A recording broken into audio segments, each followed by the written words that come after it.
2026 Memorial Day Blending Conference. Ang linangkob nga isgutanan nga naguluhan ang dakong panginahanglan alang sa bag-ong pagkadasig pag-usab. Semana 3 nga nag-uluhan ang Diyos tawong pagkinabuhi alang sa bag-ong pagkadasig pag-usab. Kini mao ang pagpadayag. Kini nga talamdan dunay upat ka mga Roman numerals o gibahin sa tulo kapag kabahin. Ang Roman numeral 1 mao kini ang panghunahuna. Ang Roman numeral 2 ug 3 mao kini ang kasinatian ug ang Roman numeral 4 mao kini ang lugwa. Moadto ta sa unang pagkabahin nga mao ang panghunahuna.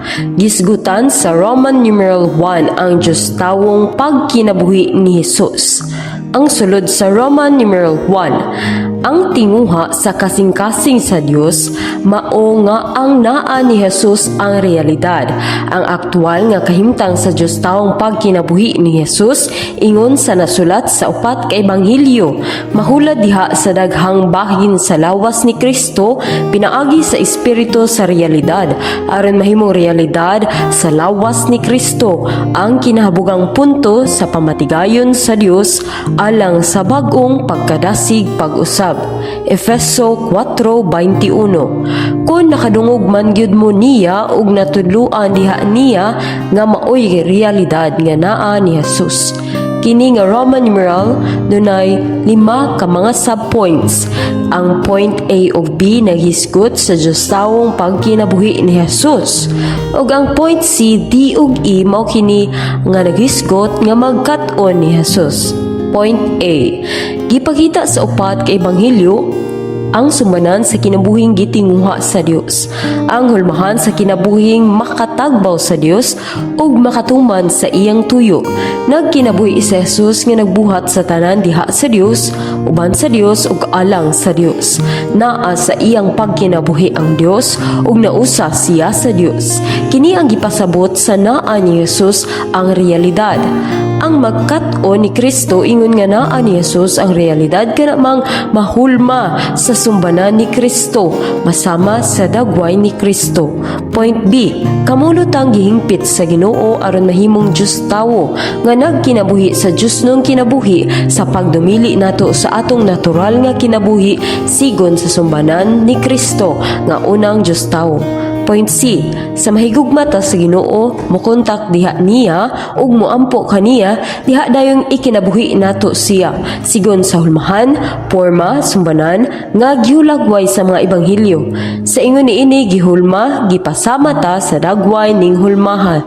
Kini ang gipasabot sa makat-on ni Kristo. Point D. Kung magkinabuhi ta diha sa nasagol nga espiritu, nagkat-on ta ni Kristo sigon sa realidad nga naa ni Jesus pinaagi sa espiritu sa realidad.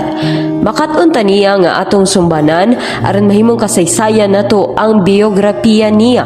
Ang pagkinabuhi sa lawas ni Kristo nga bag-ong tawo sama gyud unta sa pagkinabuhi ni Jesus nga gipadayag sa mga ebanghelyo.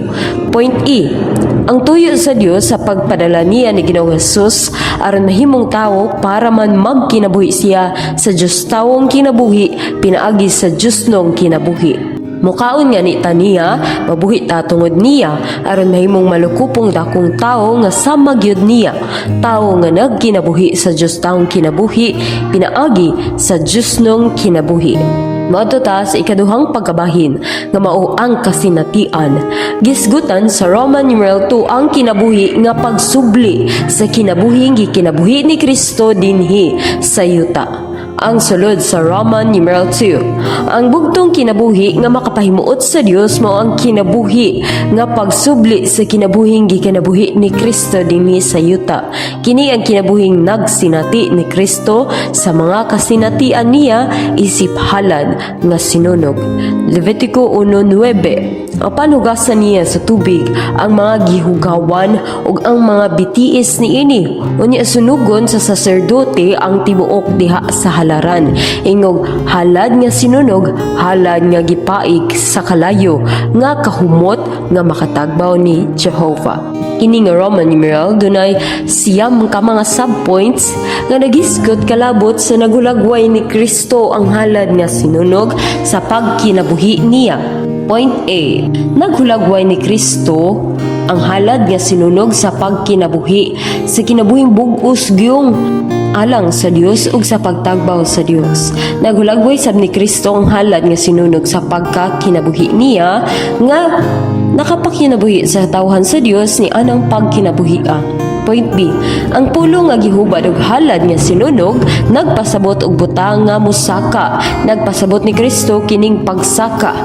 Ang bugtong makasaka ngadto sa Dios gikan sa yuta mao ang kinabuhing gikinabuhi ni Kristo. Kay siya man ang bugtong talagsaong tawo nga nagkinabuhi sa kinabuhing bug-os gyung alang sa Dios.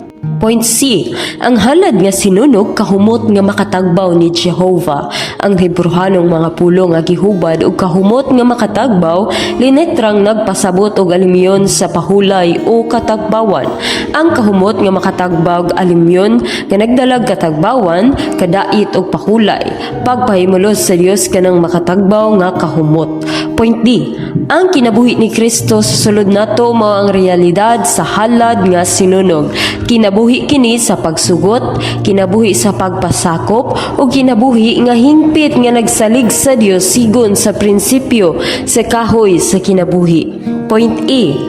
Ang pagtapion nato sa atong mga kamot ni Kristo nga halad nga sinunog pinaagi sa hustong pagampo na dugtong taniya ug nausa siya og kita. Sa nagpuyo si Kristo sa sulod nato, gisubli niya dinhi nato ang kinabuhi gikinabuhi niya dinhi sa yuta, ang kinabuhi sa halad nga sinunog. Point F. Ni anang pagkausaha kon pagkahiusa gipangako niya ang tanan natong kaluyahon apan og mga sayo. Point G. Magpasunog kita sa Ginoo aron mahimo tang mapadayunong mga halad nga sinunog nga mosunog sa uban ug mahimong mga abo aron mahimong bag-ong Jerusalem nga magpadayag sa Dios. Point H. Ang pagbutang sa mga abo dapit sa silangan sa halaran sa dapit nga subangan sa adlaw nagpasabot sa pagkabanhaw. Point I. Sa katapusan mahimo ang bag-ong Jerusalem ang mga abo. Roman numeral 3 nagisgot ni Ginoong Hesus nga realidad sa halad nga sinunog. Sa pagtuman sa pagpangalagad sa Dios sa bag-ong tugon, si Ginoong Hesus nga realidad sa halad nga sinunog wala mobuhat og bisan unsa gikan sa iyang kaugalingon. Wala siya mobuhat sa kaugalingon niyang buhat, wala siya mamulong sa kaugalingon niyang pulong. Gibuhat niyang tanan dili sa kaugalingon niyang kabubuton ug wala siya magtinguha sa kaugalingon niyang himaya. Wala gid siya mahigawad kay natagbaw raman siya sa Dios. Juan 5:19.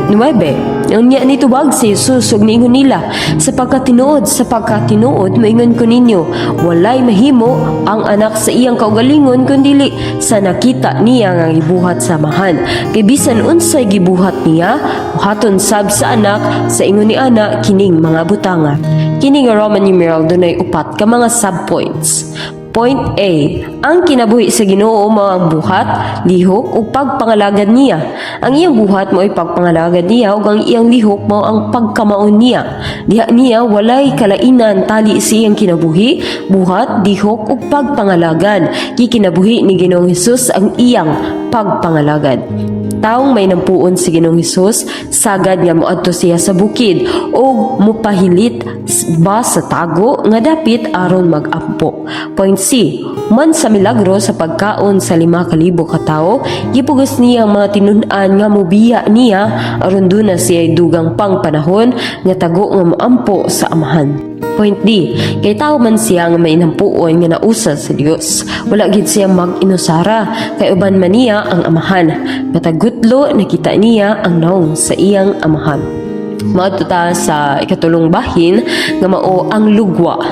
Gisgutan sa Roman numeral 4 nga magpabilin diha sa gugma nga mao ang Dios mismo.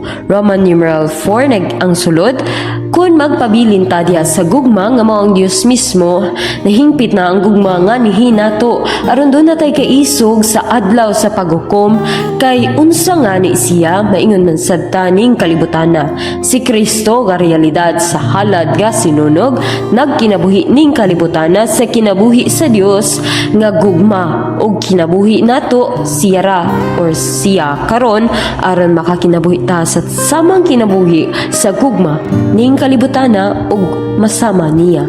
Unang Juan 3:14. Nasaid ta nga nakalabang na ta sa kamatayon ngadto sa kinabuhi kay nahigugma man ta sa mga igsuon kadtong wala mahigugma nagpabilin pa sa kamatayon. Kini nga Roman numeral dunay upat ka mga subpoints kalabot sa magpabilin diha sa gugma nga mao ang Dios mismo. Point A. Ang balaod sa espiritu sa kinabuhi nga naa sa atong espiritu mao ang balaod ni Kristo nga balaod sa gugma. Ipatuon or ipatinuod gyud sa balaod sa espiritu sa kinabuhi ang balaod sa gugma aron makapas-anay ta sa mga luwan sa usab-usa.